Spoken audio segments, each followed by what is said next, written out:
बीते दिनों अमेरिकी एयरफोर्स की तरफ से अवैध अप्रवासी भारतीयों को अमेरिकी एयरफोर्स के जहाज़ में बिठाकर भारत लैंड कराया गया था। अमृतसर में इसकी लैंडिंग हुई, जिसके बाद ये मामला खूब गर्माता हुआ संसद से लेकर सड़क तक दिखाई पड़ता गया।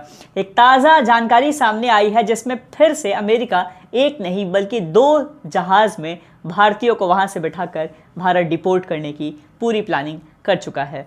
अगला जहाज भारत में 15 तारीख को लैंड करेगा और उसके बाद ठीक एक दिन बाद 16 तारीख को रात के 10 बजे अमृतसर पंजाब में एक और जहाज लैंड करेगा। प्रधानमंत्री मोदी के अमेरिकी दौरे के बाद क्या हुई भारत में डीलिंग की तमाम बातें, अमेरिका क्यों डिपोर्ट कर रहा है भारतीयों को, सब बताएंगे आपको। लेकिन उससे पहले आप द हिंदी टॉप को सब्सक्राइब करके बेल आइकन दबाना ना भूलें ताकि आप तक पहुंचे हर खबर सबसे पहले।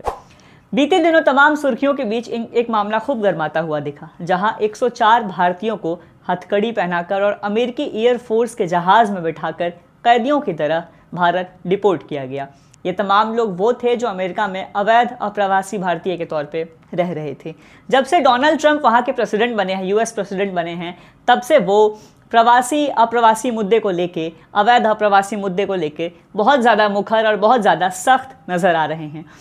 इन्हीं तमाम मुद्दों को गौर करते हुए उन्होंने पहली फ्लाइट जो भारत भेजी थी उसमें 104 अवैध अप्रवासी थे। अब अगली खबर सामने ये आई है कि 15 तारीख को 119 अवैध अप्रवासी भारतीयों को फिर से पंजाब में यानी अमृतसर में डिपोर्ट किया जाएगा और उसके ठीक एक दिन बाद 16 तारीख की रात को 10 बजे एक और फ्लाइट आएगा। उसमें यात्रियों की संख्या अभी तय नहीं है, लेकिन ये बात सामने आ गई है, इसकी पुष्टि हो चुकी है कि लगातार 2 और फ्लाइट सामने आने वाले हैं जिनमें भारतीयों को डिपोर्ट किए जाने की लगातार मांग उठ रही है। आपको बता दें कि संसद में भी इस मामले को लेकर खूब गहमा गहमी रही।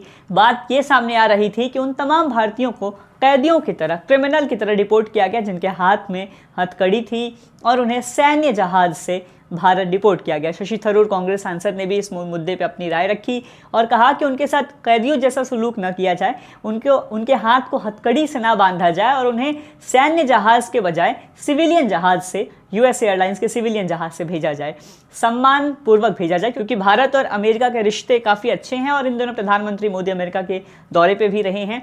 आपको लगे हाथ ये बताए चलते हैं कि प्रधानमंत्री मोदी जो अमेरिका के दौरे पे थे वहाँ मोटा मोटी कौन कौन सी बड़ी चीज़ें, कौन कौन सी बड़ी डील हुई है, उसका भी एक झलक आपको हम दिए चलते हैं। सबसे पहली जो म्यूचुअल डील भारत और अमेरिका के बीच सामने आई वो ये कि टेररिज्म को लेकर दोनों ही देश काफ़ी सख्त नज़र आ रहे हैं और इसी बीच 26/11 के मुख्य साजिशकर्ता तहव्वुर राणा को भारत को प्रत्यर्पित किया जाएगा। इसके अलावा बॉर्डर पे जो तनाव लगातार बढ़ रहे हैं टेररिज्म को लेकर, इसको लेकर अमेरिका भी काफ़ी सख्त है, भारत भी काफ़ी सख्त है और इसको लेकर भारत ने अमेरिका को और अमेरिका ने भारत को, दोनों देशों ने एक दूसरे को म्यूचुअल सहयोग और म्यूचुअल हेल्प के लिए तमाम शर्तों पर हामी भरी है। इसके अलावा हम लोग ट्रेड की बात करें तो द्विपक्षीय व्यापार को 2030 तक लगभग $500 बिलियन तक पहुंचाने का लक्ष्य भारत और अमेरिका ने तय किया है, साइन किया है। इसके अलावा न्यूक्लियर एनर्जी पे, एटॉमिक एनर्जी पे भी भारत और अमेरिका की आपस में बनी है। डिफेंस की बात करें तो F-35 फाइटर जेट भारत को देने की बात कही गई है, जो कि सबसे खतरनाक और सबसे मजबूत लड़ाकू विमान कहा जा रहा है। डिफेंस रिपेयर और मेंटेनेंस में भी भारत और अमेरिका ने हाथ मिलाया है। इसके अलावा AI, सेमीकंडक्टर, बायोटेक और क्वांटम को लेकर भी भारत और अमेरिका एक साथ चलने की बात कह रहा है। इसके अलावा एक अहम मुद्दे पे जो भारत और अमेरिका के बीच बातचीत हुई वो थी अवैध प्रवासियों को भारत बुलाने पे प्रधानमंत्री मोदी ने अमेरिका में सहमति जताई है।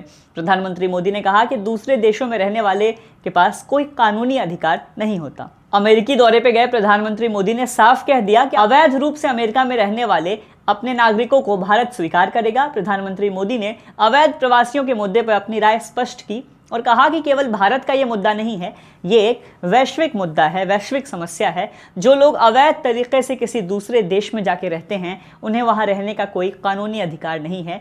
जहाँ तक भारत और अमेरिका का सवाल है, अगर किसी व्यक्ति की भारतीय नागरिकता की पुष्टि हो जाती है तो वो अमेरिका में अवैध रूप से रह रहा है अगर, तो भारत उसे वापस लेने के लिए तैयार है, ऐसा प्रधानमंत्री मोदी ने अमेरिका में कहा। इसके अलावा भारत और चीन के रिलेशन को लेकर भी काफ़ी बड़ी बातचीत हुई वहाँ पे। जब डोनाल्ड ट्रंप से एक पत्रकार ने बांग्लादेश के मुद्दे पे बातचीत की तो उन्होंने कहा प्रधानमंत्री मोदी इस पे लंबे समय से काम कर रहे हैं और मैं समझता हूँ कि प्रधानमंत्री मोदी जो है बांग्लादेश का समस्या वो संभाल लेंगे। मैं प्रधानमंत्री मोदी पे बांग्लादेश की समस्या जो है वो छोड़ता हूँ। लेकिन इसी बीच अप्रवासी भारतीयों का मुद्दा जो है वो इस वक्त गरमाया है जब संसद में लेकर इसको बहस खूब तेज है। संसद में अप्रवासी अवैध भारतीय जो भारत लाए जा रहे हैं अमेरिका के द्वारा, उनके हाथ में हथकड़ी और उनकी इज्जत को लेकर, उनकी डिग्निटी को लेकर तमाम तरह की बहस जो है वो तेज है।